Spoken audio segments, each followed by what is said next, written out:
quand ma mère voyait les deux corps allongés sur le sol, le sang formant une flaque sombre qui se répandait sur le plancher en bois de ma chambre. Quelque chose en elle se brisait d'une manière qui ne pourrait jamais être complètement réparée.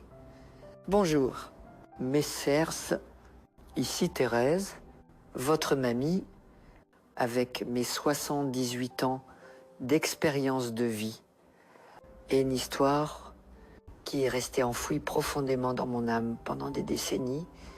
Aujourd'hui, j'ai décidé d'ouvrir mon cœur à vous tous, car parfois, les histoires les plus difficiles sont précisément celles qui doivent être racontées. Je suis assise ici, sur ma véranda à Vienne, Isère, regardant les montagnes de Chartreuse, qui m'ont toujours apporté tant de paix, prête à partager avec vous mon parcours de vie complet. Oh, avant de commencer, je voulais vous rappeler que nous organisons un tirage au sort de 1 000 € sur la chaîne pour célébrer nos 30 0 abonnés.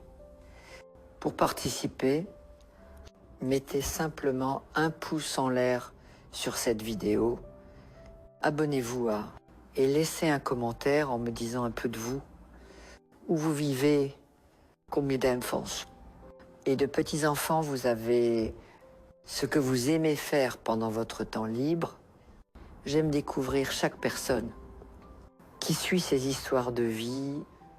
Remontons à 1955, quand je n'avais que 8 ans et vivais à Chambéry, Savoie, dans une maison simple, mais remplie d'amour. Une maison d'angle, avec un petit jardin devant où ma mère, Marguerite Moreau, cultivait ses dahlias colorés, qui étaient la fierté du quartier. Mon père, Simone Moreau, travaillait comme comptable dans la seule usine textile de la ville. C'était un homme calme, de peu de mots, qui aimait lire le journal sur la véranda après le dîner, avec sa petite radio à transistor à côté, diffusant les matchs de l'équipe de Lyon. Nous étions une famille simple, comme tant d'autres à l'époque. J'étais fille unique, née après que ma mère avait perdu 3 grossesses précédentes. Un miracle, comme elle disait toujours en brossant mes cheveux avant l'école. Nous avions assez pour vivre avec dignité. Les soirs d'été, nous nous asseyions tous les 3 sur les marches de l'entrée pour profiter de la brise fraîche et discuter avec les voisins qui passaient. Les dimanches, nous assistions à l'office à l'église Saint-Joseph et ensuite nous mangions des spaghettis au poulet. Le plat préféré de mon père, c'était une vie paisible, sans grand bouleversement. Mon père ne gagnait pas beaucoup, mais nous ne manquions de rien.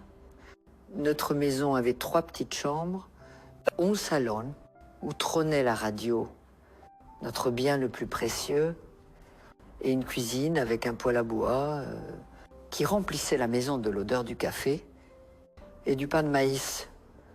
La salle de bain était dehors dans la cour, à côté du bac à laver où ma mère faisait la lessive en fredonnant des airs de campagne. Je fréquentais l'école primaire de Chambéry, marchant pour y aller et en revenir chaque jour. Pourtant, ma petite sacoche en vinyle que mon père m'avait offerte pour mon premier jour d'école, j'étais une bonne élève, particulièrement en français. Et en histoire, j'aimais lire les livres que Madame Madeleine Joubert me prêtait, des histoires d'aventure, des récits de terre lointaines, de princesses et de chevaliers. Quand je serai grande, je disais que je voulais être enseignante comme elle. Mon enfance était faite de petites joies, la poupée en tissu que ma mère cousait pour mon anniversaire, les après-midi à jouer à cache-cache avec les enfants du quartier, l'odeur du pain de maïs venant du four le samedi, le goût sucré de la tarte aux pommes avec du fromage que nous mangions après le déjeuner du dimanche. C'était un dimanche qu'il apparaissait pour la première fois. Mon grand-père paternel, le colonel Augustin Fauré, jusque-là, je le connaissais à peine. Je savais seulement qu'il était militaire, vivait à Sète, héros, et que mon père parlait rarement de lui. J'avais vu sa photo une fois dans un petit cadre que mon père gardait dans le tiroir de son bureau, pas dans les cadres du salon, où nous gardions les photos des gens que nous aimions.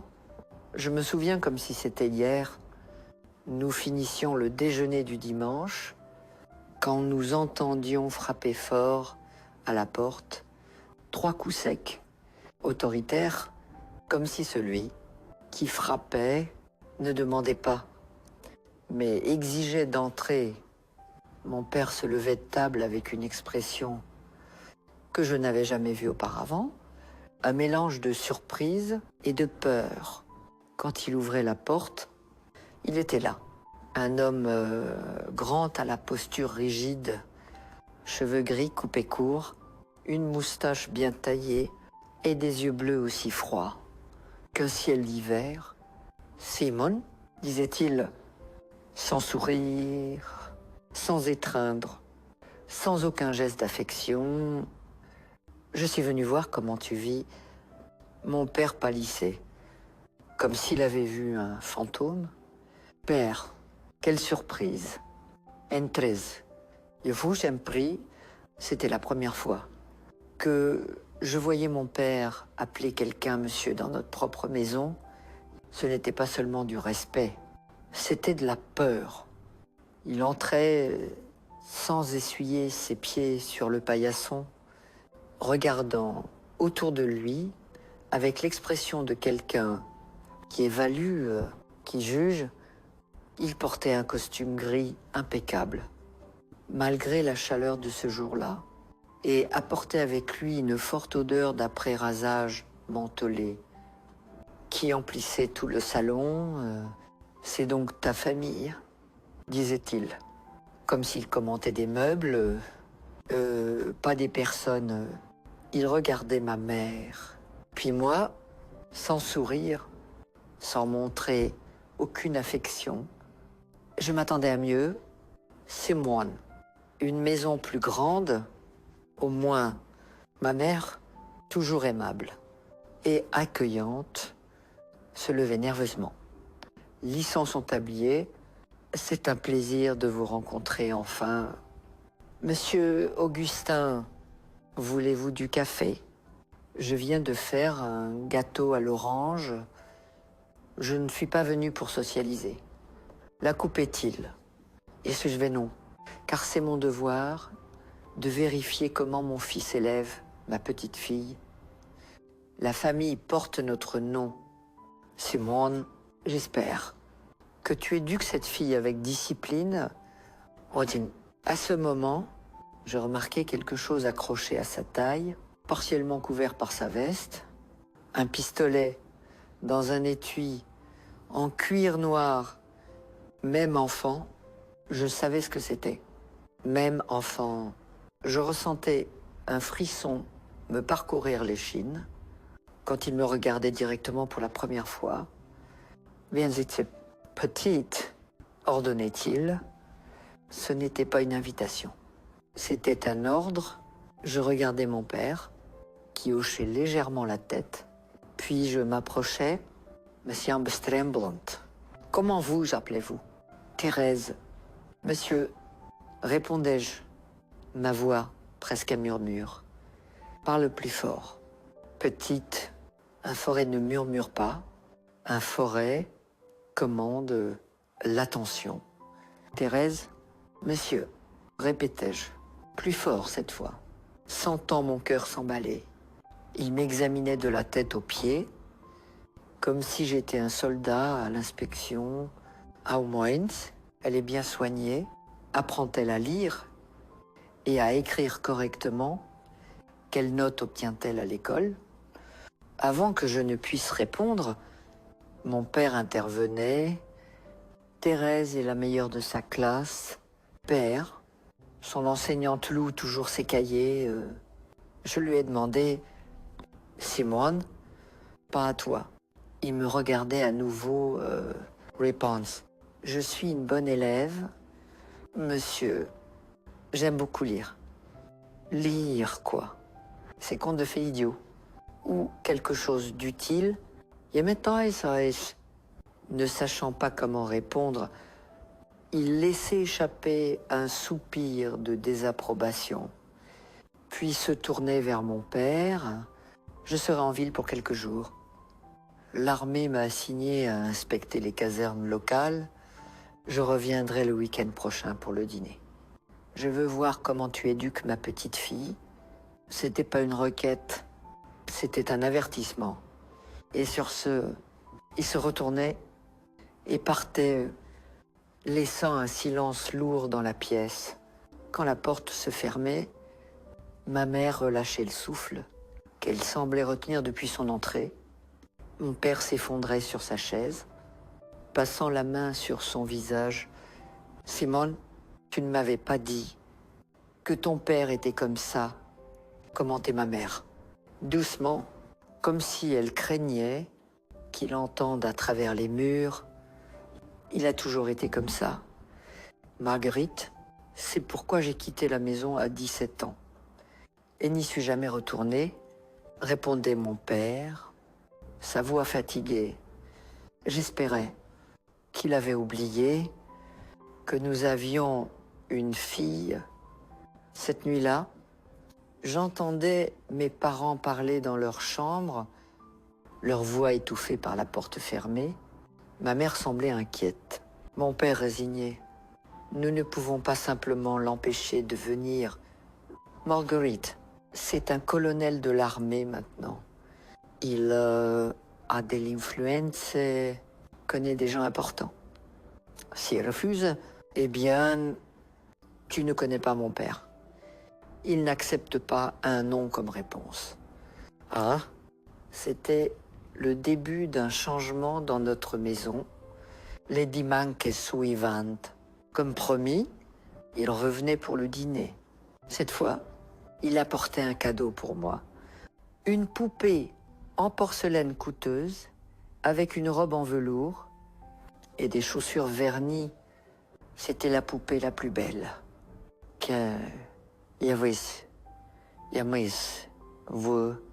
Mais j'avais trop peur de lui pour montrer une joie sincère. Une fille doit apprendre à être délicate comme de la porcelaine, mais forte à l'intérieur, disait-il, en me tendant la poupée. Ne la casse pas. Si tu la casses, il n'y en aura pas d'autre. Il y avait quelque chose entre les lignes de ces mots, une menace, voilée, que même une enfant pouvait percevoir. Le dîner était tendu. Ma mère avait passé toute la journée à cuisiner un poulet rôti avec des pommes de terre, sa spécialité. Il mangeait en silence, critiquant occasionnellement le sel, la sécheresse de la viande, la simplicité des plats. Chaque mot était comme une petite piqûre à l'orgueil de ma mère, qui souriait nerveusement et s'excusait. Mon père parlait à peine pendant le dîner, ne répondant que lorsqu'il était directement questionné. Il y avait une transformation en lui, quand son père était là, d'un homme calme, respecté dans sa communauté. Il devenait presque un garçon peu sûr, craignant de faire des erreurs. Après le dîner, mon grand-père insistait pour voir mes cahiers d'école. Il feuilletait chaque page avec une expression critique, pointant chaque petite erreur. Chaque lettre mal formée, cette écriture est inacceptable. Un Forêt a une écriture ferme, déterminée. Ça ressemble à des gribouillis d'animal. J'avalais mes larmes, déterminé à ne pas montrer de faiblesse devant lui. D'une certaine manière, jag savais instinctivement que pleurer ne ferait qu'empirer les choses.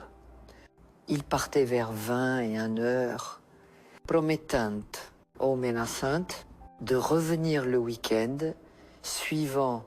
Quand il partait, c'était comme si un poids était levé de la maison. Nous pouvions respirer à nouveau. Pourquoi grand-père est-il si sévère? Papa, demandai-je, quand nous étions en sécurité seuls. Mon père soupirait profondément.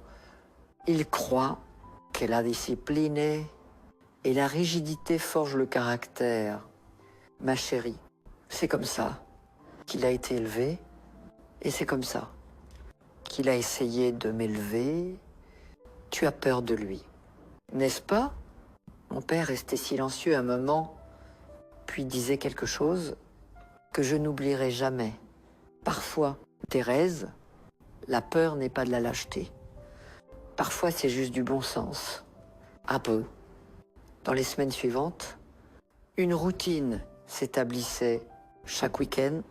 Mon grand-père apparaissait parfois pour le déjeuner du dimanche, parfois pour le dîner du samedi. Chaque visite était précédée d'un nettoyage complet de la maison. Avec ma mère vérifiant obsessionnellement si chaque coin était propre, si chaque couvert brillait, si le repas serait parfait.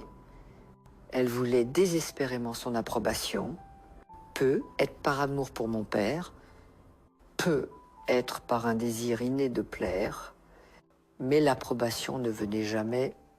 Il y avait toujours une critique, toujours quelque chose qui aurait pu être mieux. La maison était trop simple. La nourriture était bonne, mais pas exceptionnelle.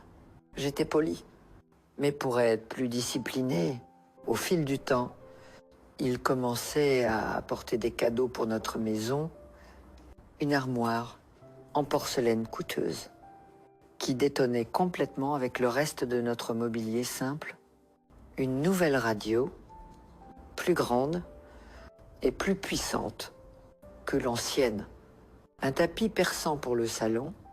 Chaque cadeau venait avec un commentaire sur comment notre maison avait besoin de raffinement.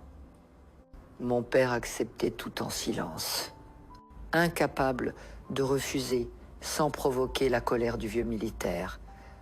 Chaque cadeau était une forme de contrôle, une manière de nous rappeler qu'il était aux commandes, même s'il ne vivait pas avec nous. Lentement, il commençait à prendre plus de place dans nos vies. Ce n'était plus seulement les week-ends. Parfois, il apparaissait un mercredi soir, sans prévenir. Juste pour vérifier, il critiquait le dîner simple que ma mère préparait en semaine, les vêtements de mon père après une journée de travail, mes jouets éparpillés dans ma chambre. Notre maison ne nous semblait plus être la nôtre. C'était comme si nous attendions constamment une inspection militaire, toujours tendue, toujours en alerte. Le rire insouciant des après-midi du dimanche disparaissait. Les conversations à table devenaient formelles, mesurées, même quand il n'était pas physiquement présent. Son ombre planait sur nous. À une occasion, il arrivait plus tôt que prévu un samedi et trouvait ma mère encore en train de ranger la maison, avec un foulard sur la tête et un tablier sale. L'expression de dégoût sur son visage était si profonde que ma mère commençait à s'excuser frénétiquement. « Je suis désolée, Monsieur Augustin, je ne vous attendais pas si tôt. Une femme doit toujours être présentable. Marguerite, toujours, peu importe l'heure, oh la circonstance. Ma défunte épouse ne serait jamais vue dans un tel état, même par les domestiques. C'était la première fois qu'il mentionnait ma grand-mère, qui était morte avant même ma naissance. Mon père m'avait dit un jour qu'elle était morte de tristesse, ce que je ne comprenais pas à l'époque. Des années plus tard, Je comprenais qu'elle souffrait probablement de ce que nous appelons maintenant la dépression, peut être aggravée par la vie avec un homme comme mon grand-père. Au fil des mois, je remarquais des changements dans le comportement de mon grand-père. Il commençait à porter une bouteille de whisky. Quand il nous rendait visite, il buvait 2, 3 verres en parlant, ou plutôt en monologuant sur la politique, sur l'état du pays, sur comment l'armée devrait prendre le contrôle pour ramener l'ordre dans ce désordre.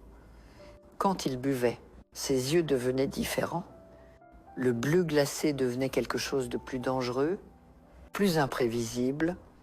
Sa voix devenait plus forte, ses critiques plus cinglantes, et son regard commençait à me suivre dans la maison d'une manière qui me donnait envie de me cacher. C'est à cette époque qu'il commençait à insister pour me donner des leçons privées. Il disait que l'école publique ne suffisait pas, que j'avais besoin d'une éducation plus rigoureuse. Le samedi, après le dîner, il me faisait asseoir à la table de la cuisine avec un cahier et un crayon pendant qu'il dictait des faits historiques, des équations mathématiques, des règles de grammaire. Toute erreur était punie par des critiques sévères et parfois avec la règle qu'il commençait à apporter avec ses livres. La douleur enseigne, Thérèse, disait-il, en frappant mes petites mains avec ce morceau de bois. La douleur est le meilleur professeur qui soit. Mes parents regardaient, impuissants. Ma mère pleurait silencieusement dans la chambre après que je m'étais couché. Mon père buvait de plus en plus, peu, être en essayant d'imiter son père, peut être en essayant d'oublier ce qui se passait sous son propre toit. L'autorité du colonel Augustin Fauré était absolue, incontestable. Personne n'osait le défier à la maison. Quand nous étions seuls, mes parents essayaient de compenser. Ma mère m'en lassait plus, faisait mes douceurs préférées, racontait des histoires avant le coucher. Mon père apportait de petits cadeaux, un ruban pour les cheveux, un nouveau livre, un chocolat. C'était comme s'ils essayaient désespérément de contrebalancer l'obscurité que mon grand-père apportait dans nos vies, mais son ombre grandissait. Elle grandissait tant qu'elle commençait à lentement étouffer notre famille, comme une plante vénéneuse qui s'enroule autour d'un arbre sain jusqu'à en aspirer toute la vie. Ce que nous ne savions pas, c'était que le pire était encore à venir. Ce que nous ne pouvions pas imaginer, c'était que cette présence autoritaire, effrayante dans nos vies, n'était qu'un prélude à une tempête qui détruirait à jamais la famille simple. Être heureuse que nous étions avant l'arrivée du colonel Augustin Fauré. Et de cela, mes chers, était comment mon enfance paisible commençait à se transformer en cauchemar. Un cauchemar qui atteindrait son apogée par une nuit chaude de mars 1956, quand je venais d'avoir 9 ans, mais nous explorerons cela plus loin en continuant. Je pensais que seuls ceux qui ont vécu sous le même toit qu'un officier militaire de haut rang dans les années 50 peuvent vraiment comprendre ce que signifie une autorité absolue. Mon grand-père, le colonel Augustin Fauré, n'était pas seulement un homme rigide, c'était une force de la nature, un ouragan qui dévastait tout sur son passage, ne laissant que des vestiges de dignité et d'estime de soi au fil des mois. Et alors que ces visites devenaient plus fréquentes, Je commençais à remarquer des schémas dans son comportement. Il arrivait toujours impeccablement vêtu, même lors des journées les plus chaudes de Savoie. Son costume gris ou bleu marine n'avait jamais un seul pli. Ses chaussures brillaient toujours comme des miroirs. Ses cheveux gris, coupés à la militaire, n'osaient pas avoir une mèche déplacée. Et ce pistolet, toujours là à sa taille, partiellement couvert par sa veste, mais assez visible pour être un rappel constant de son pouvoir. Quand il était encore sobre dans les premières heures de ses visites, il maintenait une formalité glaciale. Il parlait peu, observait beaucoup. Ses yeux bleus enregistraient chaque détail de notre maison, chaque geste, chaque mot. Tout serait une munition pour des critiques ultérieures. C'était comme vivre sous la mire d'un tireur d'élite qui attendait juste le bon moment pour tirer. Simone, ce tableau est de travers, disait-il, pointant le petit paysage que ma mère avait acheté à la foire artisanale. Une maison organisée reflète un esprit organisé. Oh Marguerite, cette nappe a une petite reprise. Je préfère ne pas voir de reprise à table. Cela démontre une pauvreté d'esprit. Chaque critique était une petite blessure qui s'accumulait dans le cœur de notre famille. Mon père, qui m'avait autrefois semblé si fort et confiant, diminuait en présence du colonel. Ses épaules se courbaient légèrement, sa voix baissait d'un ton, son regard se fixait souvent sur le sol. C'était comme si, en présence de son père, il redevenait le garçon effrayé qu'il était autrefois. Nous découvrions que mon grand-père avait pris sa retraite des fonctions actives de l'armée. Il gardait le titre et le rang, mais n'avait plus d'obligations quotidiennes à la caserne. À notre grand désarroi, cela signifiait qu'il commençait à passer encore plus de temps à Chambéry, séjournant dans un hôtel près de notre maison, mais vivant pratiquement dans notre salon. C'est à cette époque que je commençais à mieux connaître les deux colonels. Celui qui arrivait sobre et celui qui émergeait après l'ouverture de la bouteille de whisky. Le premier était froid, calculateur, méthodiquement cruel dans ses observations. Le second était imprévisible, explosif, capable de jeter un verre contre le mur, parce que la glace n'était pas exactement de la forme qu'il voulait. Un homme qui ne maintient pas l'ordre chez lui n'est pas un homme du tout. Simon, disait-il, quand il en était à son 3e ou 4e verre, sa voix devenait plus forte, son accent du sud plus prononcé. Ton père aurait dû t'apprendre ça. Ah, mais je suis ton père, n'est-ce pas? Et qu'es-tu devenu un comptable médiocre qui peut à peine offrir du confort à sa famille? Mon père avalait difficilement, acceptant l'humiliation en silence. Parfois, il essayait de répondre « Père, nous avons une vie digne, nous ne sommes pas riches, mais dignes ». Le colonel l'interrompait avec un rire sec. « Tu appelles ça de la dignité? Cette maison qui ressemble plus à une cabane, ce travail de seconde jaune, cette vie de conformité. » Puis, inévitablement, il me regardait. « Et je sais que tu veux enseigner à ta fille, Simone, se contenter de miettes.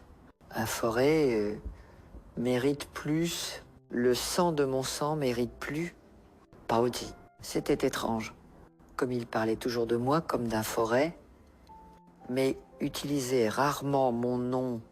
C'était comme si j'étais juste une extension du nom de famille, un réceptacle pour la lignée, pas une personne réelle avec des sentiments et une individualité, à mesure qu'il buvait plus, ses yeux changeaient, le bleu glacé devenait quelque chose de plus trouble, plus perturbant, et son regard commençait à me suivre dans la maison d'une manière qui me faisait me sentir exposé, vulnérable, comme si mon uniforme scolaire était soudain devenu transparent. Il y avait des moments où il me demandait de m'asseoir à côté de lui sur le canapé, poser sa main lourde sur mon épaule et m'examinait de près, si près que je pouvais sentir le mélange de whisky et d'après-rasage. « Tu as les yeux de ta grand-mère » disait-il, d'une voix différente, presque mélancolique. Elle était têtue aussi, tu sais, têtue jusqu'à la fin. Dans ces moments, ma mère trouvait toujours une excuse pour m'appeler à la cuisine, pour demander de l'aide pour une tâche inventée sur le moment. Elle percevait quelque chose, non dans mon innocence. Je ne comprenais pas encore pleinement. Unenuit. Alors que j'étais déjà au lit, j'entendais mes parents discuter à voix basse dans la cuisine. Je n'aime pas la manière dont ils la regardent.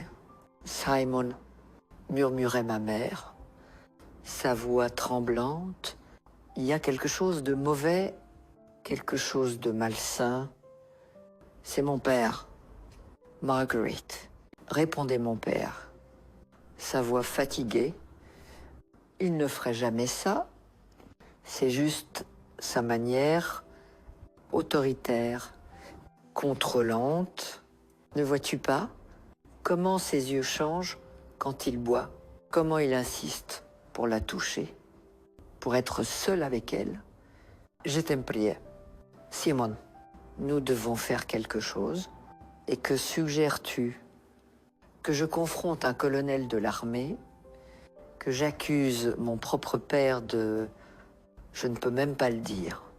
Alors partons, implorait ma mère. Allons à Périgueux, à l'ouest, n'importe où, loin de lui, et vivre de quoi mon travail est ici. Et penses-tu qu'il ne nous trouverait pas? Il a des contacts dans tout le pays. Marguerite, il n'y a nulle part où se cacher des hommes comme mon père. Et la conversation continuait, mais je m'endormais avant d'entendre la suite. Le lendemain matin, je remarquais que ma mère avait de profonds cernes et que mon père semblait avoir vieilli de 10 ans dans la nuit.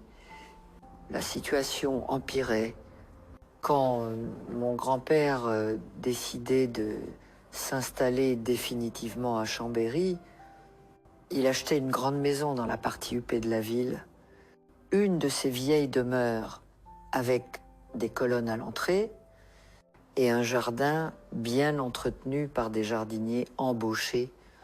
Mais malgré sa propre résidence, il continuait à apparaître chez nous presque tous les jours. Il aimait particulièrement arriver à l'heure du dîner sans prévenir. Un colonel doit toujours effectuer des inspections surprises. Justifiato, avec un sourire qui n'atteignait pas ses yeux. C'est ainsi qu'on découvre la vérité sur ses subordonnés. Et puis, il s'installait à la tête de la table, la place qui appartenait autrefois à mon père, et dominait le repas avec des monologues sur la décadence morale du pays, sur la nécessité d'une main ferme au gouvernement, sur comment les communistes infiltraient toutes les institutions. C'est pourquoi je ne me suis jamais séparé de mon pistolet, disait-il, tapotant la bosse sous sa veste. Un homme doit toujours être prêt à défendre son pays. Son honneur et sa famille, dans cet ordre, l'arme était une présence constante, presque comme si elle était une extension de son corps. Je l'avais jamais vue complètement, seulement son contour sous le tissu. Au l'étui, quand il retirait sa veste, les jours très chauds, mais il savait que c'était un colt ce jour, car il mentionnait avec fierté que c'était la même arme, qu'il utilisait quand nous nettoyions le pays de ces communistes en 1935. Parfois, quand mon père osait être en désaccord avec une opinion politique extrême, mon grand-père frappait la table fort, faisant teinter les couverts. « Het klopt niet. Fais attention à ce que tu dis. Simone, ton travail à l'usine dépend de la bienveillance de gens qui me respectent. Ce serait dommage. Si ce respect diminuait à cause de tes idées mal avisées, c'était une menace voilée, mais parfaitement compréhensible. » Mon père se taisait immédiatement. Le pouvoir du colonel s'étendait bien au-delà des murs de notre maison. Il connaissait des juges, des shérifs, des propriétaires d'usines. Un mot de lui pouvait détruire la vie professionnelle de mon père en quelques heures. Au fil du temps, mon père commençait à boire aussi. Pas autant que mon grand-père, mais assez pour engourdir ses propres humiliations.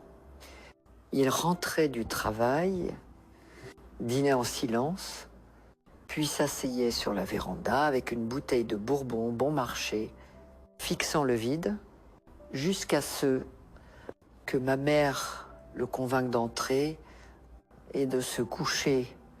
Notre maison, autrefois un havre de paix, se transformait en un champ de mine émotionnel, où chaque mot, chaque geste pouvait déclencher une explosion.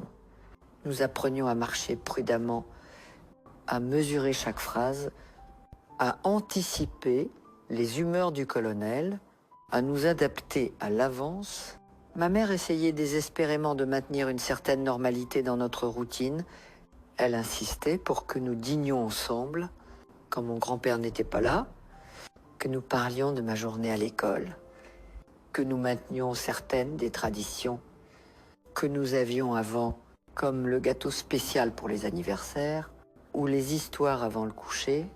Mais c'était comme essayer d'allumer une bougie au milieu d'un ouragan.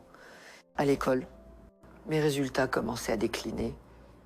Je ne pouvais pas me concentrer, passant les cours à dessiner dans les coins de mes cahiers ou à regarder par la fenêtre. L'enseignante Madeleine remarquait le changement et m'appelait après la classe un jour. « Que se passe-t-il, Thérèse?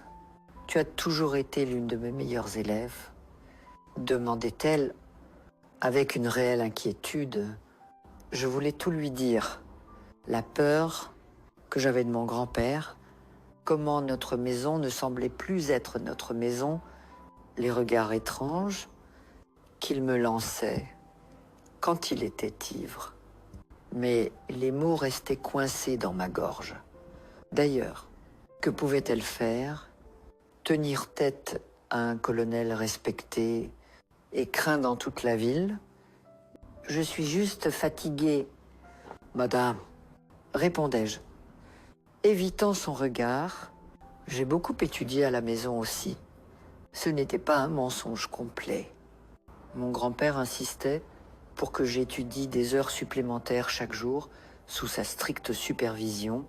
Toute erreur était une raison pour des sermons interminables sur la discipline et l'excellence. Un forêt n'accepte pas la médiocrité, répétait-il comme un mantra. Un forêt dirige, ne suit pas. En mars 1956, peu après mon 9e anniversaire, quelque chose se produisait qui changeait encore plus la dynamique de notre famille. Mon père était appelé pour un voyage d'affaires à Tarbes. Il devrait être absent pendant 3 jours. Visitant des fournisseurs de l'usine, je ne l'avais jamais vu si réticent à faire un voyage d'affaires. Il inventait des excuses essayer de reporter, suggérait qu'un autre comptable y aille à sa place. Mais le propriétaire de l'usine insistait que ce devait être lui. Avec son expérience, la veille du voyage, mon père m'appelait pour parler dans la cour arrière. Loin des oreilles de ma mère, Thérèse, ma chérie, il y a besoin que tu sois très courageuse pendant ces jours où je serai absent, disait-il, s'agenouillant pour être à ma hauteur. Ses yeux étaient rouges, de fatigue ou de larmes contenues. Yanya Soures dira, si grand-père vient rendre visite, reste toujours près de ta mère. Ne sois jamais seul avec lui à aucun moment.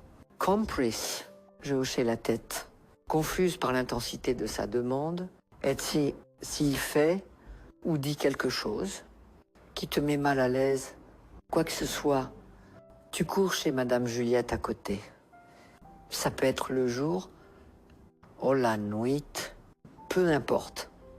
Elle a déjà été prévenue que tu pourrais avoir besoin de rester là pour une raison quelconque. Papa, j'ai peur, confessai-je, m'avoir expédié. Pourquoi grand-père ferait-il quelque chose qui me mettrait mal à l'aise?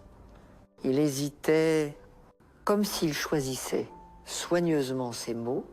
Ton grand-père est un homme compliqué.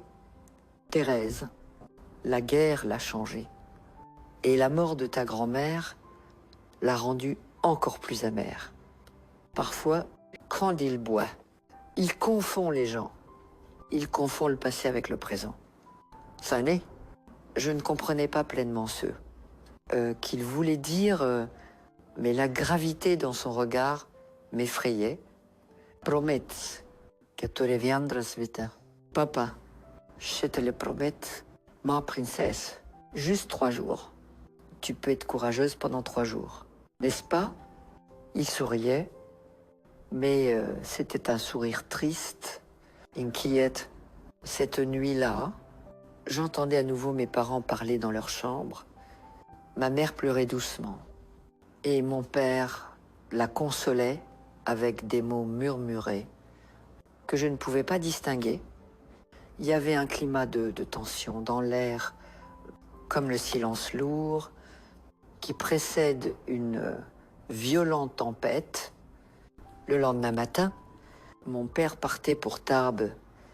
Nous nous disions au revoir à la porte d'entrée. Et il m'enlaçait plus fort et plus longtemps que d'habitude. Souviens-toi de ceux dont nous avons parlé, murmurait-il à mon oreille, avant de monter dans le taxi, qui l'emmènerait à la gare. Je regardais la voiture s'éloigner, ressentant une oppression dans la poitrine, que je ne pouvais pas expliquer. À côté de moi, ma mère serrait un mouchoir entre ses doigts. Ses jointures blanches de la force, ses yeux suivaient le taxi jusqu'à ce qu'il disparaisse au coin de la rue. « Rentrons, Thérèse, disait-elle. Enfin, sa voix faussement joyeuse. Faisons du pain de maïs. Qu'en penses-tu, ton préféré? Mais le pain ne réussissait pas ce jour-là. Ma mère se trompait dans les mesures, distraite comme elle était, et la pâte ne levait pas correctement. C'était un petit détail, insignifiant dans l'ordre des choses. Mais d'une certaine manière, cela semblait un présage de ce qui allait arriver. Nous ne savions pas alors. Mais ce seraient les derniers moments de paix relative que nous aurions, car cette même nuit, quand le ciel de Chambéry était couvert de nuages sombres, annonçant une tempête d'été, nous entendions les 3 coups secs autoritaires à la porte.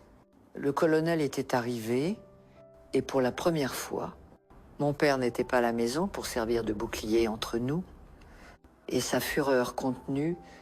Il y a des nuits qui marquent nos vies comme des cicatrices permanentes sur l'âme La mienne se produisait cette nuit de mars 1956, quand les cieux de Chambéry déversaient de la pluie et que mon père était trop loin pour nous protéger. Quand les 3 coups résonnaient à la porte, ma mère se figeait au milieu de la cuisine. Nous finissions de laver la vaisselle du dîner, un dîner simple de riz, haricots et un œuf frit pour chacune. Nous économisions les jours où mon père voyageait. Le bruit de la pluie contre les tuiles en terre cuite étouffait presque les coups. Mais nous reconnaissions immédiatement ce schéma. 3 coups secs, autoritaires, inconfoundables. Va dans ta chambre. Thérèse, murmurait ma mère rapidement, essuyant ses mains sur son tablier. Va et reste là. J'obéissais sans poser de questions, courant dans le couloir jusqu'à ma petite chambre à l'arrière de la maison. Je fermais la porte, mais laissais une fente pour essayer d'entendre ce qui se passait dans le salon. Mon cœur battait si fort que je le sentais dans ma gorge. Augustine, j'entendais la voix de ma mère, essayant de paraître calme. Quelle surprise! Simon n'est pas là. Il est parti à Tarbes pour affaires. Je sais très bien. Où est mon fils? Margaret, répondait la voix de mon grand-père. Pateose est plus forte que la normale. Il était déjà ivre. Réalisais-je avec un frisson. Je ne suis pas venue pour parler avec lui. Je suis venue voir ma petite fille. Rodé, Thérèse est déjà couchée, répondait ma mère rapidement. Elle a école tôt demain. Vous savez comment c'est. Ne m'emmène pas. Sa voix montait dangereusement. J'entendais un bruit sourd. Probablement son porte-document en cuir jeté sur la table. Yes, eyes. Qu'elle est réveillée. Il n'est que 20 heures. Aucun enfant ne dort à 20 heures.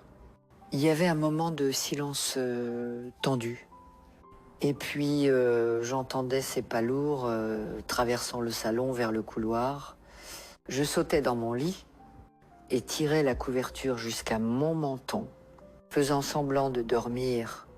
Mon cœur battait si vite que je craignais qu'il puisse l'entendre. La porte de ma chambre s'ouvrait avec un grincement. À travers une fente dans mes yeux, je voyais la grande silhouette de mon grand-père remplir l'encadrement de la porte. Se découpant contre la lumière du couloir, il vacillait légèrement, une main appuyée contre la porte. « Thérèse » appelait-il, pas dans un murmure comme il conviendrait pour quelqu'un qui est censé dormir, mais de sa voix normale, légèrement brouillée par l'alcool. « Yes, Ice. Que tu réveillais? Un soldat ne trompe jamais son supérieur. Stranger. » Je restais immobile, respirant aussi régulièrement que je pouvais, malgré la panique croissante. Il entrait dans la chambre, ses pas lourds faisant grincer le plancher en bois. Je sentais l'odeur forte du whisky mêlée à son après-rasage habituel. Le matelas s'enfonçait. Quand il s'asseyait au bord de mon lit, ta grand-mère faisait semblant de dormir aussi, disait-il, sa voix maintenant plus basse, presque nostalgique. Quand elle ne voulait pas me parler, quand elle était déçue de moi, je sentais sa main lourde se poser sur mes cheveux, les caressant d'une manière qui semblait douce, mais qui envoyait des frissons de peur dans mon dos. Je continuais à faire semblant de dormir, tout en priant silencieusement pour que ma mère apparaisse, pour que ce moment finisse. Tu lui ressembles de plus en plus, continua-t-il, sa voix changeant en quelque chose de plus sombre. Les mêmes yeux, la même forme de visage. C'est comme si elle était revenue à travers toi. Rémi, sa main passait de mes cheveux à mon visage, touchant ma joue avec une caresse qui n'avait rien de grand paternel. Je faisais tout pour ne pas trembler, pour ne pas montrer que j'étais réveillée. Agustin, la voix de ma mère résonnait depuis la porte. Tendue, mais contrôlée. Laisses la dormir. J'ai préparé du café pour nous dans la cuisine. Il y avait un moment de tension absolue, pendant lequel je pensais qu'il allait crier sur elle, la chasser. Mais ensuite, le poids sur le lit s'allégeait. Quand il se levait, un café serait bien, répondait-il. Sa voix, revenant à son ton, autoritaire, habituel. Mais d'abord, je veux montrer quelque chose à la petite, un cadeau que j'ai apporté. Vous pourrez le montrer demain, insistait ma mère, avec un courage que je n'avais jamais vu en elle auparavant. Elle a vraiment besoin de se reposer pour l'école.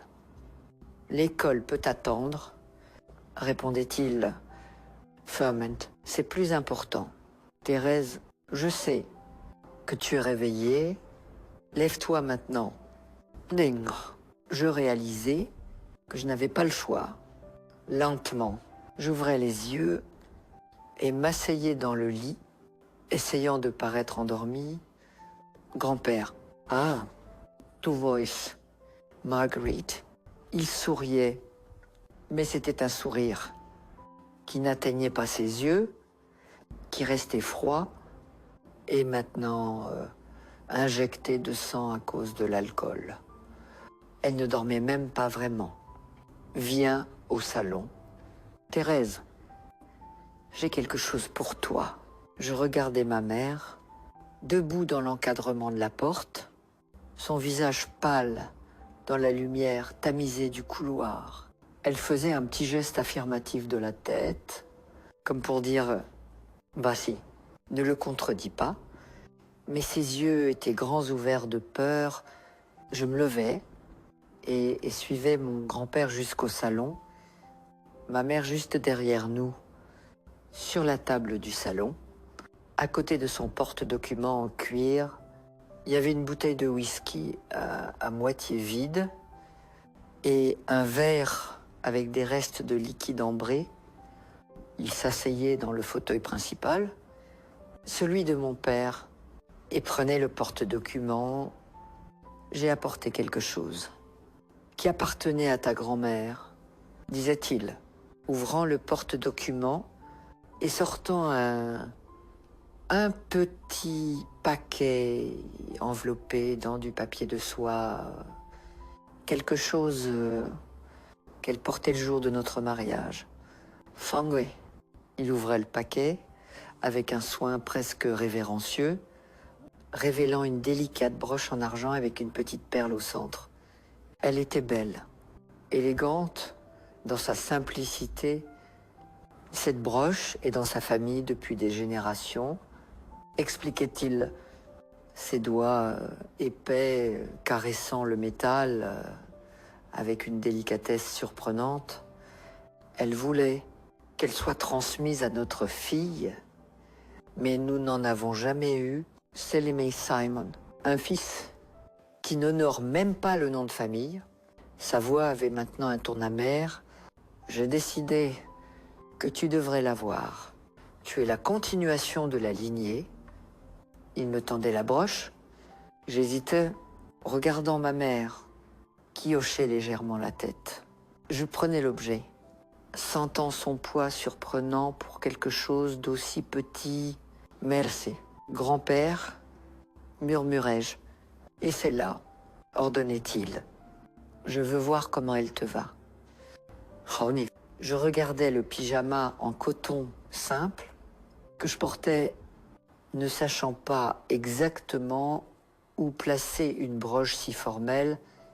Ici, disait-il, se levant et prenant la broche de ma main. Il s'approchait, se penchant sur moi. et commençait à l'épingler au col de mon pyjama. Son visage était si proche que je sentais l'haleine de whisky m'envelopper. Ses mains, normalement si fermes, tremblaient légèrement, alors qu'il manipulait l'épingle. « Tu as la même peau qu'elle ?» murmurait-il, si bas que je l'entendais à peine. La même texture, la même odeur. Quand il parvenait enfin à épingler la broche, ses mains ne s'éloignaient pas. Au lieu de cela, l'une d'elles descendait sur mon cou dans une caresse lente qui me faisait me raidir de peur. « Augustine », intervenait ma mère, sa voix tendue. « Le café est prêt. Pourquoi n'allons-nous pas à la cuisine ?» Il ne répondait pas immédiatement.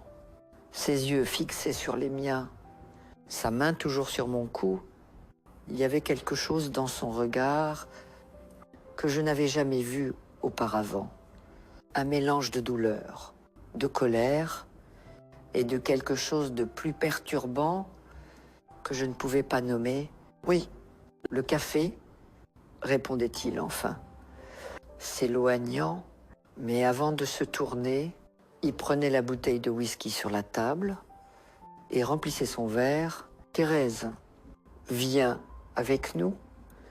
Je veux lui raconter des histoires sur la grand-mère qu'elle n'a jamais connue. » Dans la cuisine, je m'asseyais rigidement à la table pendant que ma mère servait le café pour lui seul.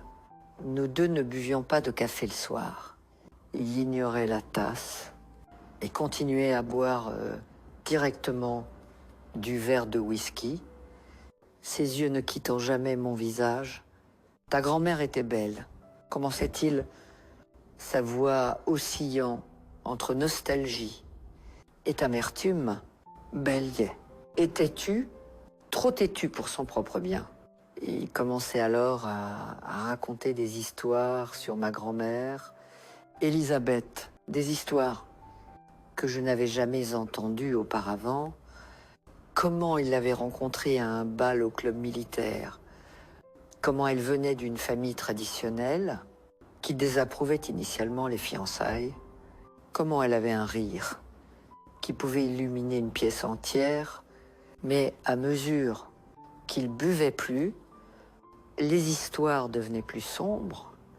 Elle a changé après la naissance de Simon, disait-il, vidant le verre et se servant immédiatement plus de whisky, ignorant complètement le café qui refroidissait devant lui.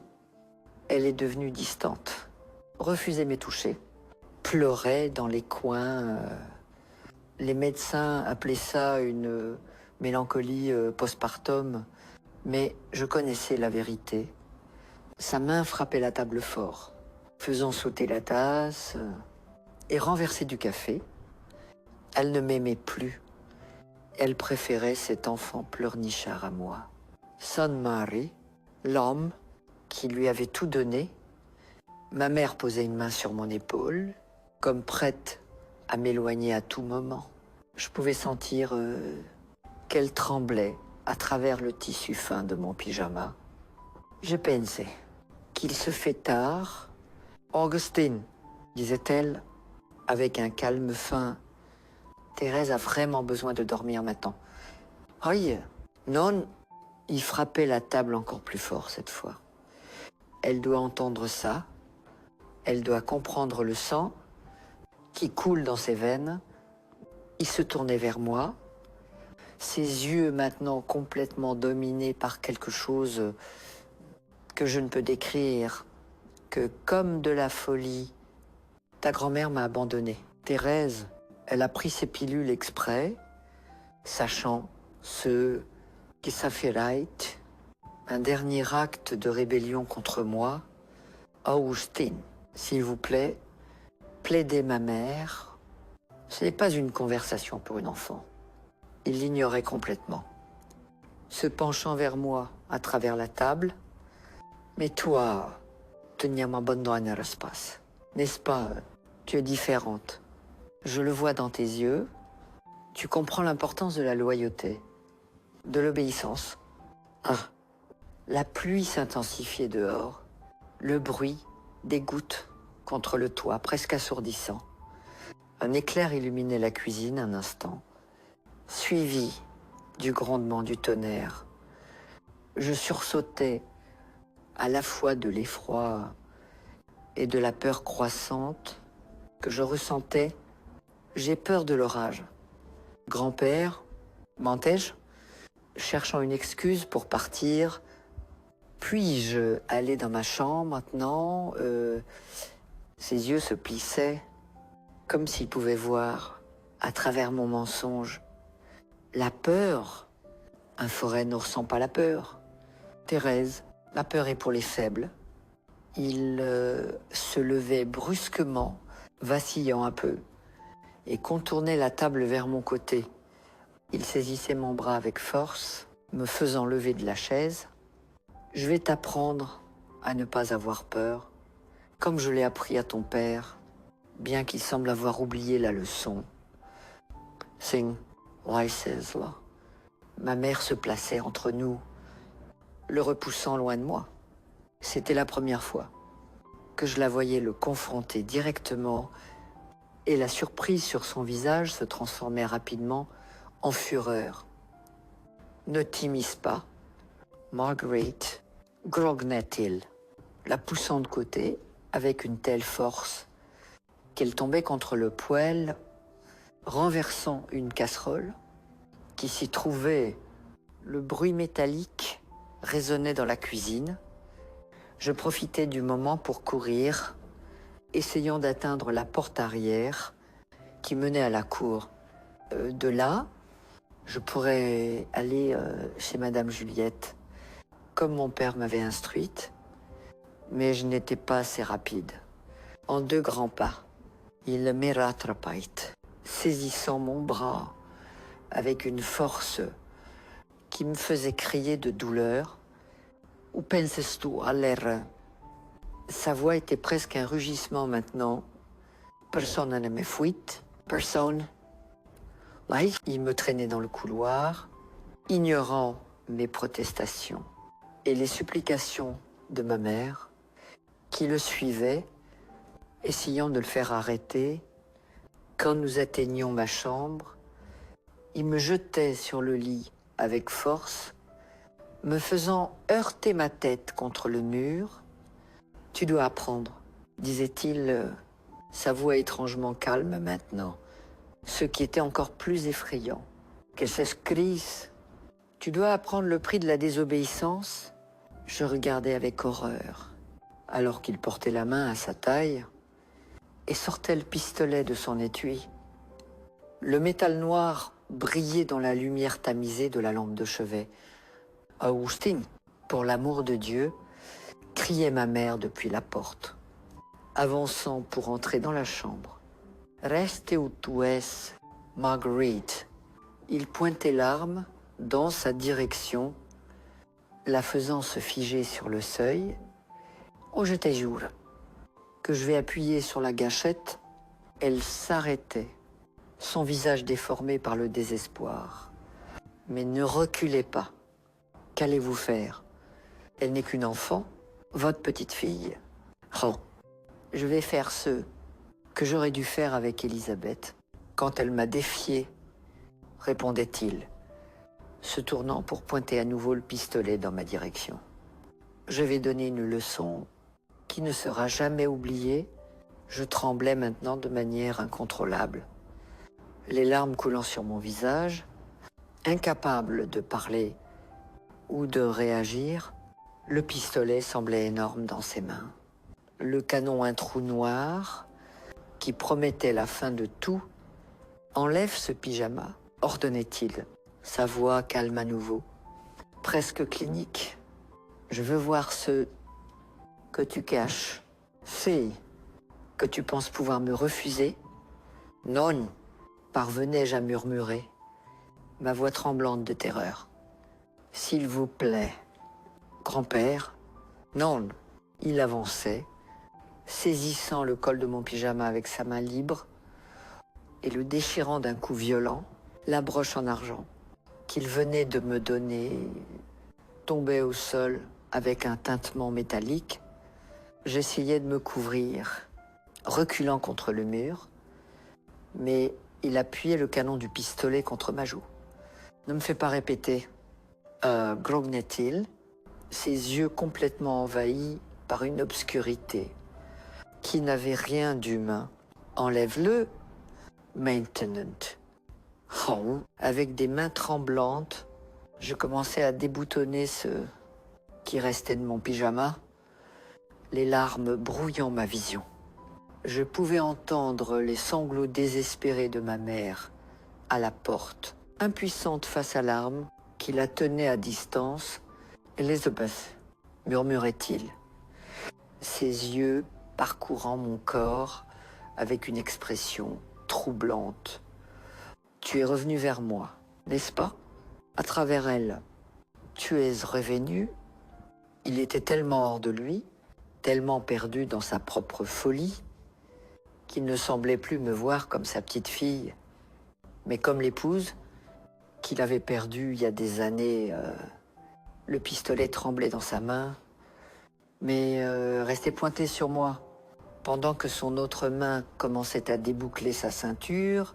« Aujourd'hui, tu vas m'obéir, » disait-il. Sa voice. Aujourd'hui, tu ne diras pas non. Tu me refuses, poste, qui est à moi de droit. Le temps semblait s'étirer alors qu'il se penchait sur moi. L'odeur de whisky et de sueur m'enveloppant comme un nuage toxique, je fermais les yeux, paralysé par la terreur, incapable même de crier.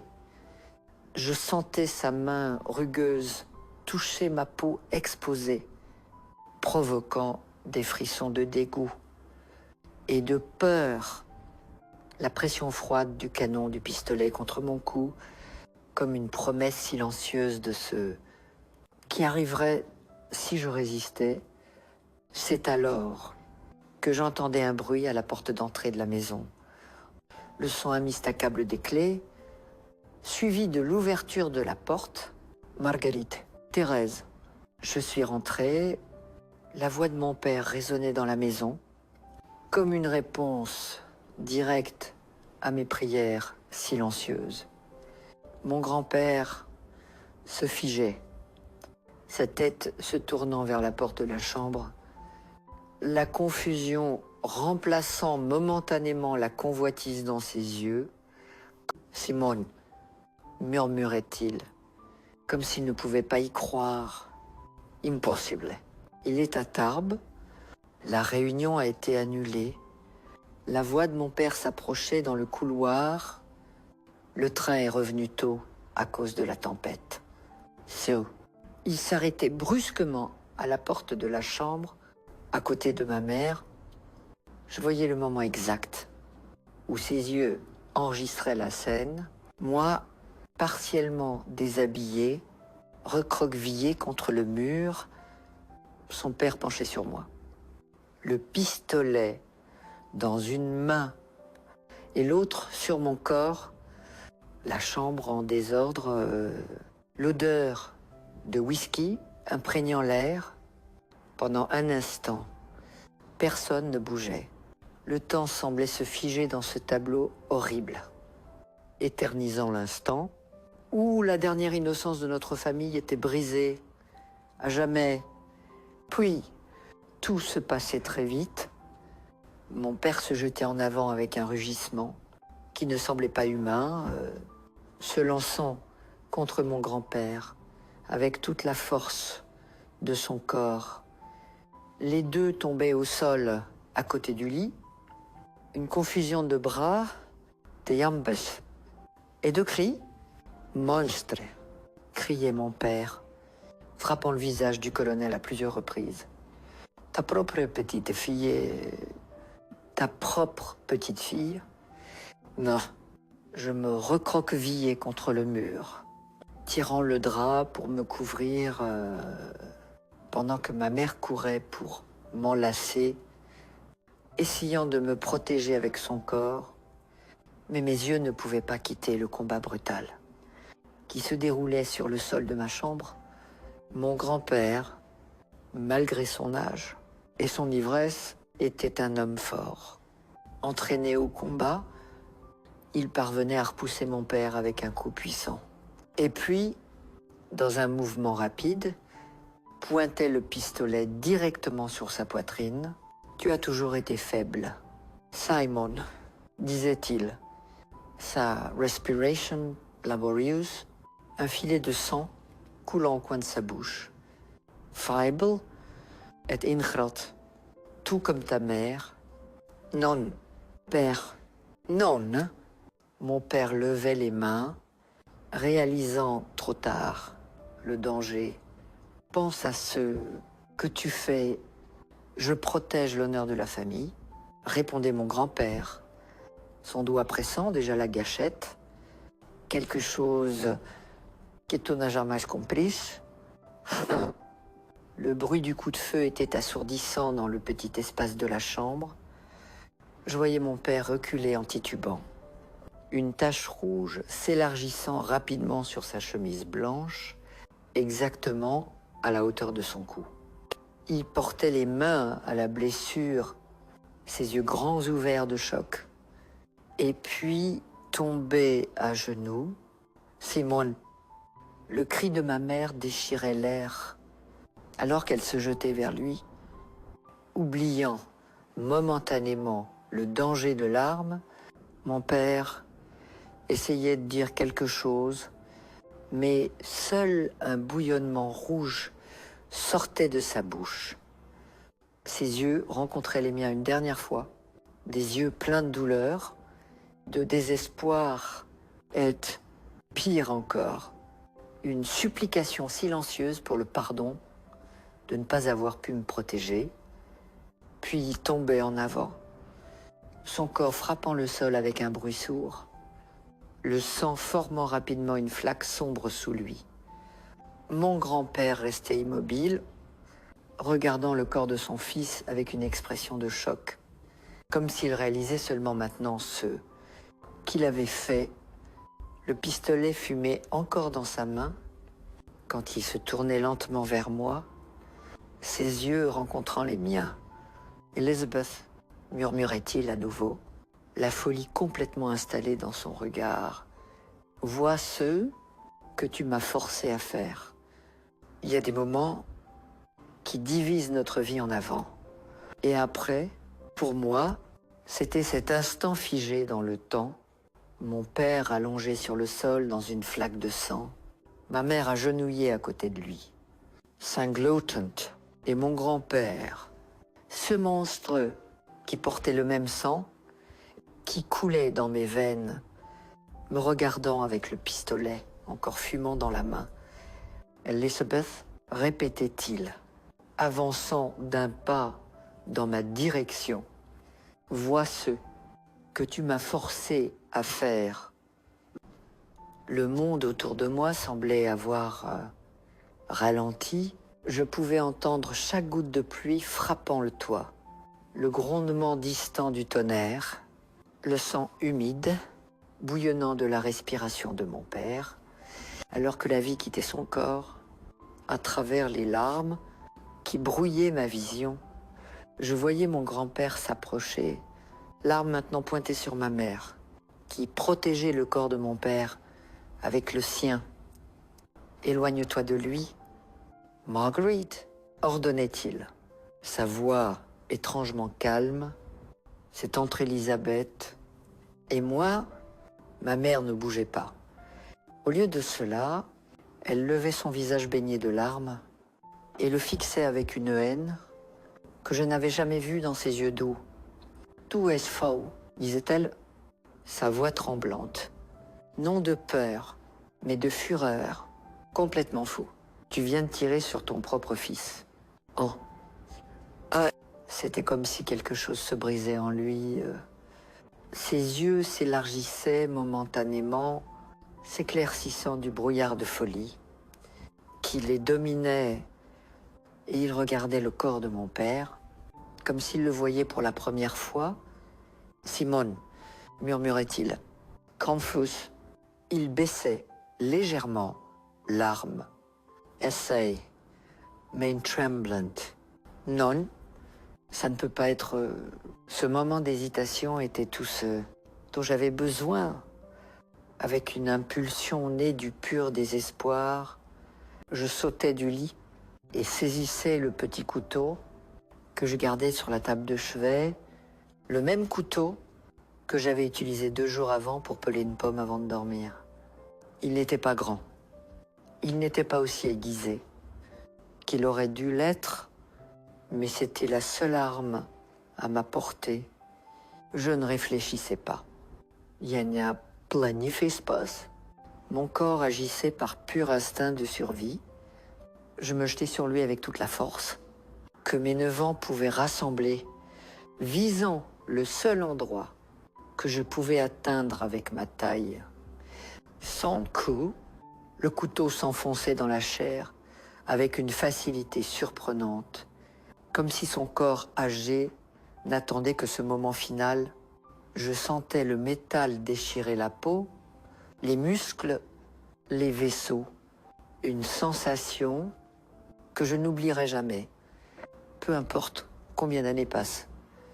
Ses yeux rencontraient les miens à l'instant, où la lame pénétrait et je voyais quelque chose qui me hante encore aujourd'hui, de la reconnaissance, pas de la surprise, pas de la colère, juste un regard de compréhension, comme si, d'une certaine manière, il savait que ce serait sa fin, comme si, à un certain niveau, il l'avait désiré. Et Elizabeth était le dernier mot qui sortait de ses lèvres, dans un soupir brisé par le sang qui commençait déjà à jaillir. Il reculait en titubant, le pistolet tombant de sa main avec un bruit métallique sur le sol. Ses mains allaient à son cou, essayant inutilement de contenir le flot écarlate qui pulsait entre ses doigts. Il faisait 2 pas chancelants de plus, et puis tombait à genoux, exactement comme mon père l'avait fait quelques instants avant. Je restais immobile, le couteau encore dans ma main, son sang coulant sur mes petits doigts, sur mon bras, tachant ce qui restait de mon pyjama déchiré. Je ne pouvais pas bouger, je ne pouvais pas penser. C'était comme si mon esprit s'était complètement déconnecté de mon corps. C'est alors que j'entendais un son, un gémissement faible, presque inaudible. Je me tournais lentement et voyais ma mère penchée sur mon père. Ses yeux, que je pensais fermés pour toujours, étaient entr'ouverts, bougeant légèrement. « Il est vivant !» s'exclamait ma mère, l'espoir perçant dans sa voix. « Thérèse, il respire. » Pas. Ces mots me sortaient de la transe. Je laissais tomber le couteau et courais à leur côté, m'agenouillant dans le sang, qui imbibait déjà le plancher en bois. Mon père était pâle comme de la cire. Ses lèvres avaient une teinte bleutée effrayante, mais ses yeux doux, qui m'avaient toujours regardé avec tant d'amour, clignaient, luttant pour rester ouverts. « Nous devons l'emmener à l'hôpital », disait ma mère, essayant de stopper le saignement de son cou avec un morceau déchiré du drap. « Maintenant, Thérèse, comment ?» demandai-je, la réalité de notre situation s'abattant sur moi comme un poids écrasant. Nous n'avions pas de téléphone à la maison. Le voisin le plus proche avec un téléphone était à 2 pâtés de maison. L'ambulance mettrait trop de temps à arriver. Surtout, avec cette tempête, Maman, comment allons-nous? Aïe. Un bruit à la porte d'entrée interrompait ma phrase. Quelqu'un frappait, appelant nos noms Marguerite. Simone, est-ce que tout va bien là? Dedans, j'ai entendu un bruit comme un coup de feu. C'était la voix de Monsieur Raymond Delma, notre voisin d'en face, qui travaillait comme chauffeur de taxi. Ma mère et moi nous regardions une seconde, la même idée traversant nos esprits, aide-moi à le soulever, ordonnait ma mère, sa voix prenant une force que je n'avais jamais entendue auparavant. Nous l'emmènerons à Monsieur Raymond. Je ne sais pas d'où nous trouvions la force, moi, une fille de 9 ans, et ma mère, une petite femme qui n'avait jamais soulevé quelque chose de plus lourd qu'un sac de riz, mais d'une manière ou d'une autre, à nous deux, nous parvenions à soulever mon père. Il gémissait de douleur. Quand nous le déplacions, plus de sang coulant de la blessure à son cou, mais il était vivant, vivant, et luttant pour le rester. Nous le transportions dans le couloir, passant à côté du corps de mon grand-père, allongé immobile, les yeux ouverts, fixant le plafond, une flaque sombre s'élargissant sous lui. Je ne regardais pas en arrière. Je ne pouvais pas. Toute mon attention, toute ma force était concentrée à aider à sauver mon père. Quand nous ouvrions la porte d'entrée, la pluie nous frappait comme un mur d'eau. Monsieur Raymond se tenait sur la véranda, protégé par le petit auvent, son visage passant de l'inquiétude à l'horreur absolue en voyant l'état dans lequel nous étions. « Mon Dieu au ciel, que s'est-il passé ici ?» s'exclamait-il, aidant immédiatement à soutenir le poids de mon père. « Hopita » était tout ce que ma mère pouvait dire, sa voix se brisant. « S'il vous plaît, Raymond, Hospital, Maintenant, Tom. » Sans poser plus de questions, il prenait mon père dans ses bras, avec une force qu'il ne semblait pas avoir dans son corps mince, et le portait jusqu'à son taxi, garé juste devant notre maison. La pluie nous trempait complètement dans le court trajet jusqu'au véhicule. Et le colonel demandait M. Raymond, alors que nous installions mon père sur la banquette arrière du taxi, ma mère glissant pour s'asseoir avec sa tête sur ses genoux, morte, répondait ma mère, sans émotion dans sa voix. Nous ne pouvons pas attendre la police. C'est moi ne tiendra pas. Monsieur Raymond me regardait debout sous la pluie, toujours tenant la portière du taxi ouverte, mon pyjama déchiré et ensanglanté collé à mon corps, mes cheveux trempés tombant sur mon visage. Il devait percevoir quelque chose dans mon regard, car il ne posait plus de questions. « Montez, petite », disait-il, simplement démarrant le moteur de la voiture. « Sauvons ton père. » Le trajet jusqu'à l'hôpital Saint-Vincent était un flou de rues mouillées, de phares brouillés par la pluie et du son constant de l'essuie-glace, essayant inutilement de faire face au déluge. À l'arrière, ma mère murmurait des mots d'encouragement à mon père, le suppliant de tenir, de ne pas nous quitter. « Tu vas t'en sortir, Simon », répétait-elle, comme un mantra, pressant le tissu imbibé de sang contre la blessure. « Tudois, nous avons toute une vie devant nous. Souviens-toi, tu as promis de m'emmener voir l'océan ?»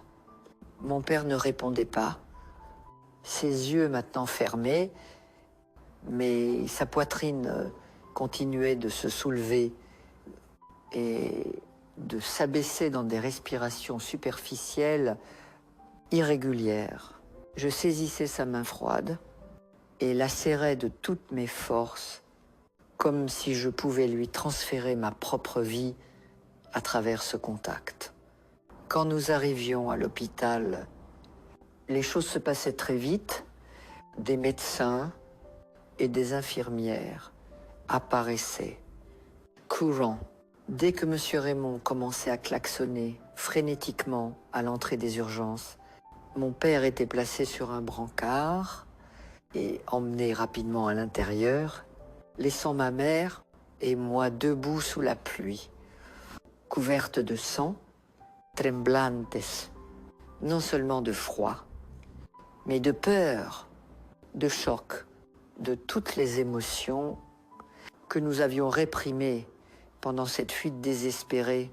Ce n'est qu'alors, quand je voyais les regards horrifiés des gens à l'accueil de l'hôpital, que je réalisais pleinement ce qui s'était passé, c'est que j'avais fait « Maman », murmurai-je, m'accrochant à sa jupe mouillée.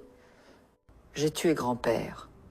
Elle s'agenouillait devant moi, ses yeux rencontrant les miens, ses mains tenant fermement mes épaules. « Écoute-moi bien, Thérèse, disait-elle, sa voix basse, mais intense. Tu n'as tué personne, tu nous as sauvés. Cet homme allait nous tuer, allait tous nous tuer. Comprends-tu?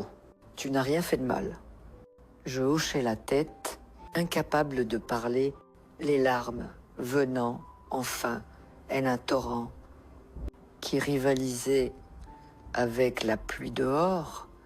Elle m'enlaçait fort. Nos corps mouillés et ensanglantés se fondant en un seul.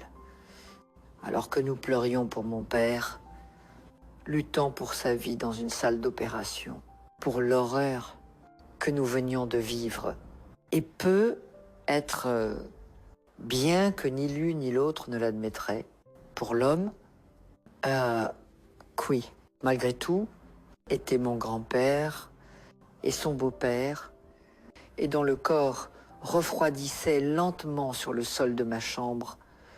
Les heures suivantes étaient un cauchemar confus de questions, de déclarations, de policiers, de médecins.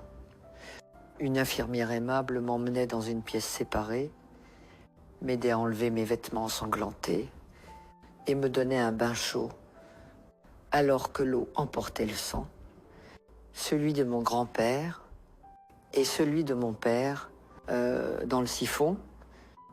Je pleurais silencieusement, me demandant si je me sentirais à nouveau propre un jour.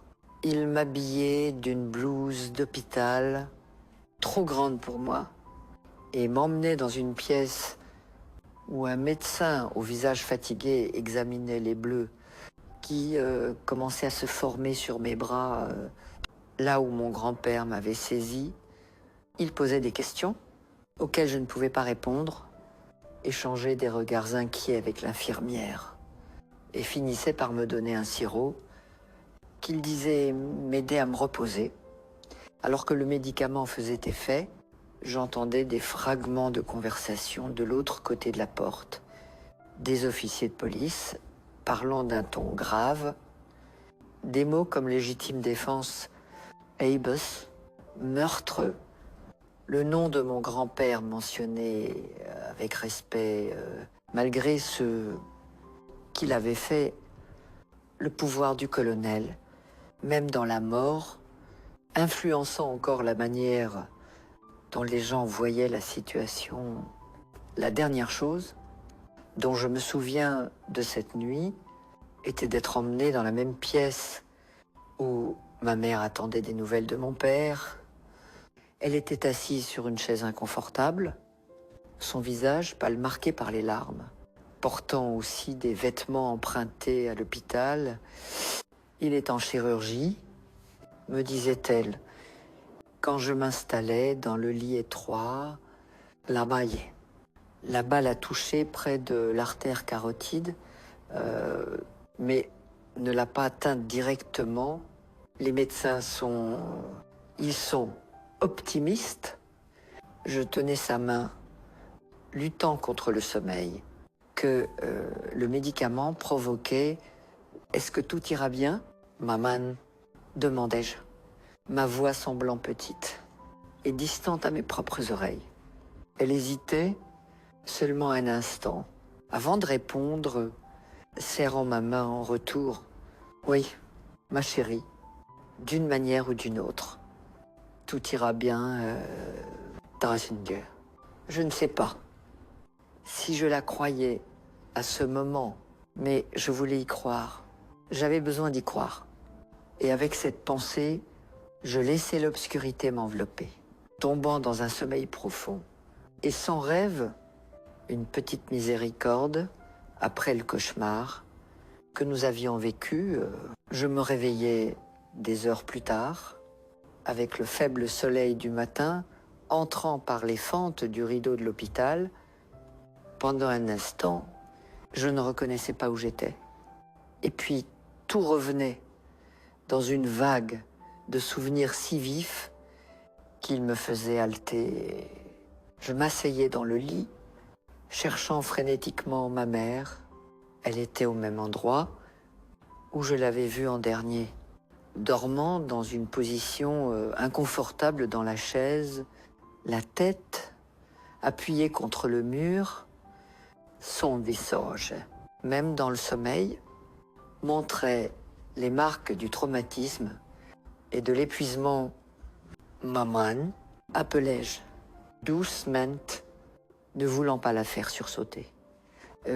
Ses yeux s'ouvraient instantanément, comme si elle n'avait jamais vraiment dormi, juste reposée dans un état constant d'alerte. « Thérèse, disait-elle, se levant et venant à mon lit, comment fasses-tu » C'était une question impossible à répondre. Comment décrire le tumulte dans ma poitrine, la peur, la culpabilité, la confusion, tout mélangé dans un nœud qui semblait impossible à dénouer. « Papa » demandai-je, au lieu de répondre, un petit sourire. Le premier, depuis le début de ce cauchemar, apparaissait sur son visage. Il est sorti de chirurgie il y a quelques heures. Il est stable. Les médecins disent que c'était juste, très juste. La balle est passée à moins d'un demi-centimètre de l'artère principale, mais il est fort. Thérèse, il survivra. Je sentais les larmes revenir. Cette fois de soulagement, mon père était vivant. Malgré tout, il était vivant. Et j'hésitais, ne sachant pas comment demander pour mon grand-père. Pour ce que j'avais fait, ma mère comprenait. Sans que j'aie besoin de compléter la phrase, elle s'asseyait au bord du lit et prenait mes mains dans les siennes. Le colonel Augustin Fauré est mort hier soir dans notre maison, disait-elle, avec une voix calme et contrôlée, comme si elle avait répété ces mots.